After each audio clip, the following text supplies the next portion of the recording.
This video is sponsored by Squarespace. Squarespace makes it easy to create a beautiful website, to engage with your audience, and sell anything, all in one place, all on your terms, but more on them later. So, Nico Leonard recently posted his annual watch brand tier list, and then Adrian Barker made his own in response, the true watch tier list. But if you follow my channel, you know there's only one person on YouTube who can make the self-proclaimed official watch tier list. And that person is me. For our ranking system, we have the fairly normal system everyone is used to at this point. At the very bottom, the lowest tier is garbage. This has to be a burning hot dumpster fire to end up here. Next up on the list, we have CUBITUS. Enough said. Then we have mid. Then pretty good. Then second from the top is wunderbar. And finally, at the top, we have perfect and schlag. So a pretty straightforward, typical ranking system. First brand, and this is a great place to start, Audemars Piguet AP Wunderbar. I can't put them at the tippy top, but they're still really high in my books. I think what they do is good, what they have on tap is good, but there's a depth missing from their catalog. You can't argue with the Royal Oak or their open work, but there's too many of them. It feels a bit like variety on theme. Moving on, Panerai. I'm in a weird place with Panerai. I actually really like their designs, and I even like their unwillingness to change. I find it charming, but their lack of evolution and giant sizes might be their undoing. CUBITUS. Our first CUBITUS. Okay, next, Breguet. I have a soft spot for Breguet, but the problem is I love who they were and not who they are now. 20, 30 years ago, Breguet was brilliant, and of course their namesake is so important. But right now, as they are right now, I'm not sure they're doing it for me. So mid. Moving on, ALS, Allonge und Söhne. German speakers. I try so hard and I know I'm always saying it wrong. I'm in a tough place with Lange. I pretty shamelessly love their designs. Their movements are class. Great watches, but the real problem is around their customer and boutique experiences. I've heard a few nightmare servicing stories. I've never owned a Lange, so I haven't experienced this exactly myself, but I've had now multiple horrible shopping experiences at Lange boutiques. And I'm not being hyperbolic. I'm not being dramatic here. My two worst shopping experiences were both at flagship Lange boutiques. And it's amazing how much shopping experiences and the retail experience can impact your whole perception as a brand. Rolex. So I'm going to put Lange at pretty good. Next, IWC. I think this last year has been really huge for IWC, and I think these next few years are going to be massive for them.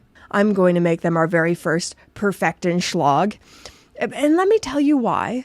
This year, with the Eternal Calendar, for me, was just such a beautiful reminder of who they are as a brand. In my humble viewpoint, IWC equals perpetual calendars operated from a single crown. They make complicated things as simply as they can and still beautiful and elevated. Longines, wunderbar. That's my very first instinct. I think they occupy a really important place in the industry. Well-priced, well-made watches, great brand heritage. I think Longines is more important than they're given credit for. Yes. Okay, next, Tudor. My very first love, Tudor. And I think this might surprise Brit Pierce subscribers, but wunderbar. Hear me out here. I think Tudor has a very specific lane, and they're dominant in that lane. So stainless steel and titanium sports watches. My only hesitation is there's a bit of a branding issue with so many Black Bay models, but I think we gotta let them cook a little bit longer. Oh no, okay. Next is Rolex. I mean, it's Rolex. There's only one place they can go. I could explain myself, but I'm not going to. Okay, Omega. I feel like I'm in an unhealthy relationship with Omega. I love them so much. I love them so much. I keep believing in them, but they just have so much untapped potential. My big problems with Omega is 1, they are married to coaxial, which just makes their watches too thick. And 2, they're pricing themselves too highly. They are wunderbar for me.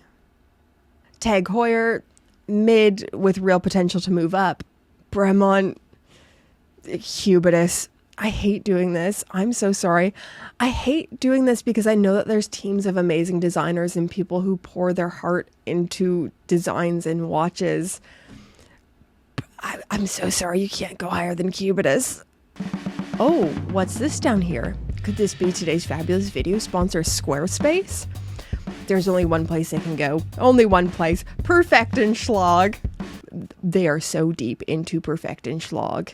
I've been using Squarespace since before they were a channel sponsor, and I'll be using them long after. They just make it so easy to make a professional looking website, even if you're not that good at aesthetic kind of stuff.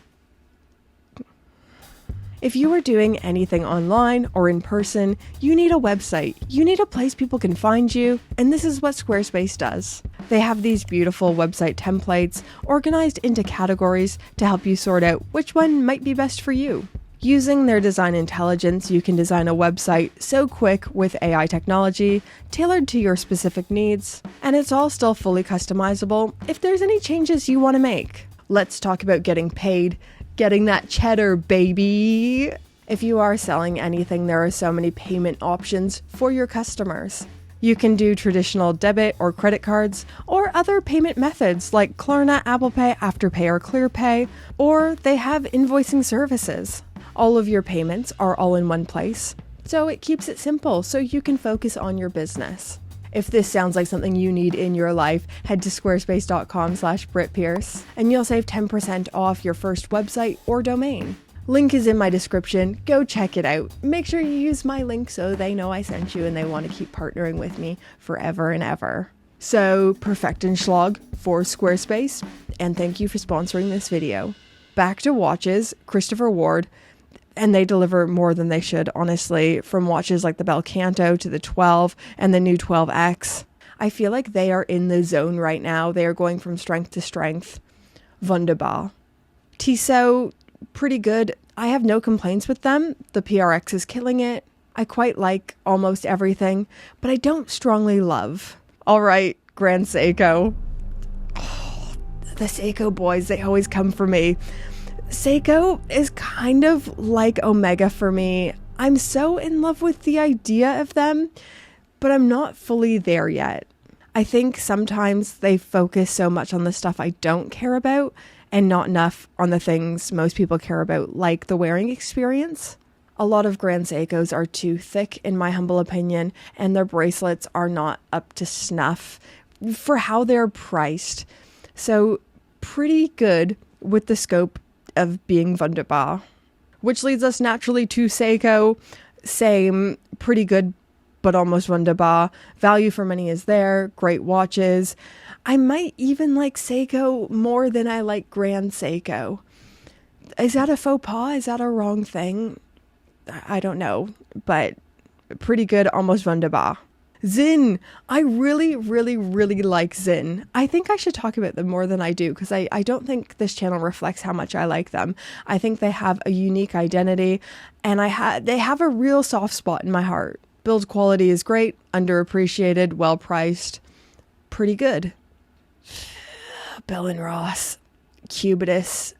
I don't hate them. I'm just not excited about them. Plus, Formula One, Renault, why? Why you do this? Speaking of Renault, now Alpine, Moser. I've got a real soft spot for Moser. The Streamliner, so good. Vanta Black, yes. But sponsoring Alpine shows a real lack of judgment. So just for that, you're going down from wunderbar to pretty good. I'm going to be hearing about that in the comments. Next, Patek Philippe. I mean, we have an entire section called CUBITUS here. So people have a lot of feelings about Patek at the moment. I think we're witnessing Patek in the middle of a bad hair day at the moment with the CUBITUS and then Thierry Stern's general attitude towards potential customers. I am almost always a defender of Patek, but right now they are not deep into Perfektenschlag. I'm going to have to say wunderbar. All right, JLC, je l'écoute. Pretty good.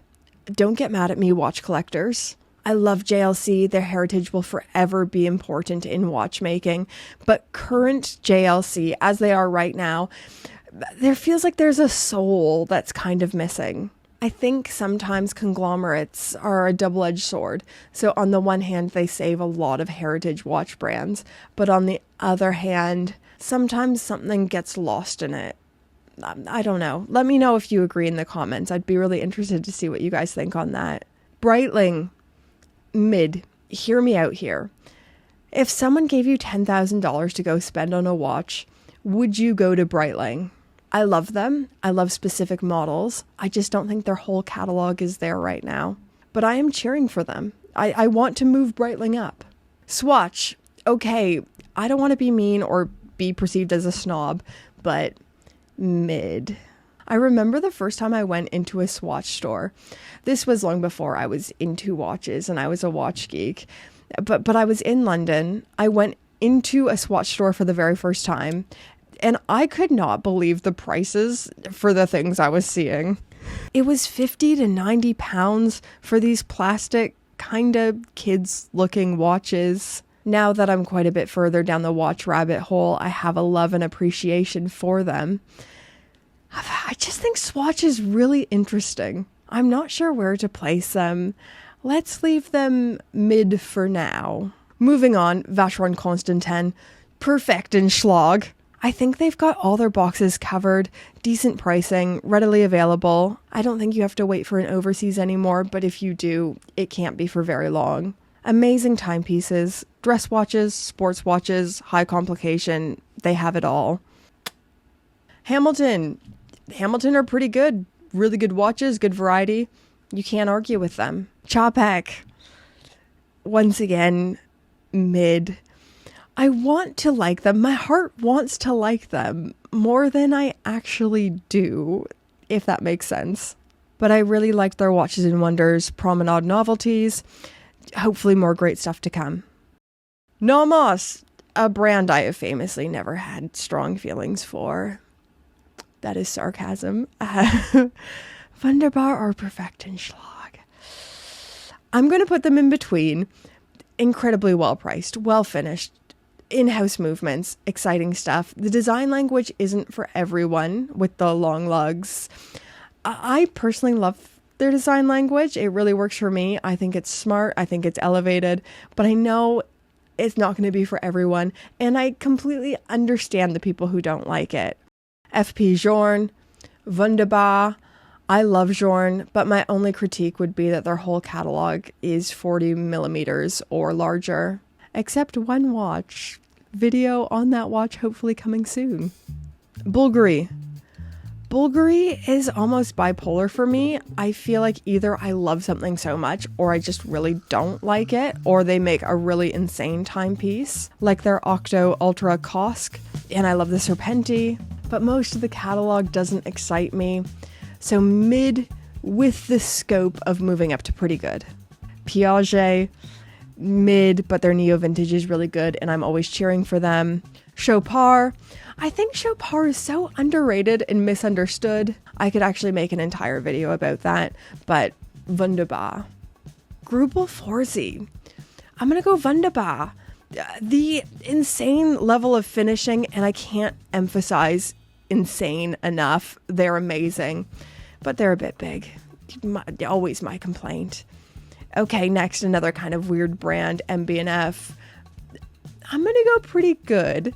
It feels silly putting something as weird and wonderful and crazy and as MB&F as low as this. They're just not super wearable for most people. They're quirky and fun, and I love the ethos. I really, really like them. But I don't know, something is holding me back from going higher. Okay, Richard Mille. And I am a Richard Mille defender. I think watch enthusiasts are unkind to them because they're different and weird and expensive. To me, you can't argue with their R&D or their movement creation. They are working with crazy materials, and I think they're a whole different level. They made a tourbillon you can wear playing tennis that weighs less than a AA battery. I don't care if you think the crazy colors are too nouveau riche and you wouldn't be caught dead wearing one. What they are doing is insane. So hear me out here. Don't unsubscribe. You have a brand that faces a lot of the same challenges as Richard Mille, like something like Hublot. Aesthetically, the same problems. They're not going to be to everyone's taste. But Hublot has actively tried to deceive people about their movements.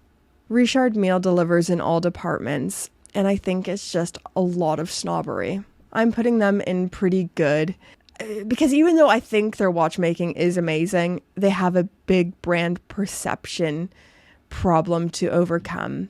As objects, they're amazing, but I'm putting them pretty good. Haha, speaking of Hublot, garbage. I'm sorry. They're so hard to like. They're so hard to root for. The Classic Fusion is okay, but it's not great. Glashütte Original, pretty good. I love them, but I think they've got more in them. Zenith, between mid and pretty good. I'd never discourage someone from buying a Zenith. I think they're fantastic, but their prices are a bit high. Ha ha! Yes. Okay. Last but not least, Cartier. Ending with my favorite brand. Oh, I thought I was wearing a Cartier, but I'm not. I'm wearing my Oyster Perpetual. I think Cartier, they are definition Perfektenschlag. They are so deep into Perfektenschlag. I think they are capturing a moment with reissues like the Tortue Mono Pusher and the Santos for the sporty crowd, and they've capitalized on the female buying market, and they have been the it girl watch for a while now with the Panthère. They are well priced with strong brand recognition. Something I think a lot of people don't always realize is they are the second highest selling watch brand in Switzerland. I think a lot of people believe that place is still held by Omega, but it's held by Cartier. They have amazing heritage. They have amazing watches right now. They are capitalizing on a moment. I think they've done a great job at modernizing while still protecting their brand image. Perfektenschlag. So this is it. This is the official ranking system. Thank you, Nico and Adrian, for your unofficial contributions. But this is the self-proclaimed official ranking. Joking aside, these are just my opinions. If you have any of these watches, if you love any of these brands, don't let me and my silly, stupid little opinion get in the way of you loving that brand. Watch tastes and preferences are highly unique and personal and almost kind of intimate to us. So don't let me and the stupid things I say on the internet get in the way of you loving your fantastic watches. Thank you to Adrian and Nico for making their videos. Loved watching them. Thank you so much to Squarespace for sponsoring this video. And Pope tier patrons, get their names on the screen. These fabulous, perfect, fantastic human beings. Has anyone told you you're perfect today? Well, names on this screen, Pope tier patrons, you are perfect specimens of human beings. And you have never done anything wrong in your lives, ever. All sins have been absolved. Thank you so much to the names on this screen. Thank you so much to the Pope tier patrons for supporting my weird little channel. I hope you keep enjoying it. Thank you all tier patrons. And thank you all viewers. Anyone who watches my videos, you keep me in business. You keep the lights on here at Gringa HQ. And I love that I get to do this. All right. Bye, guys.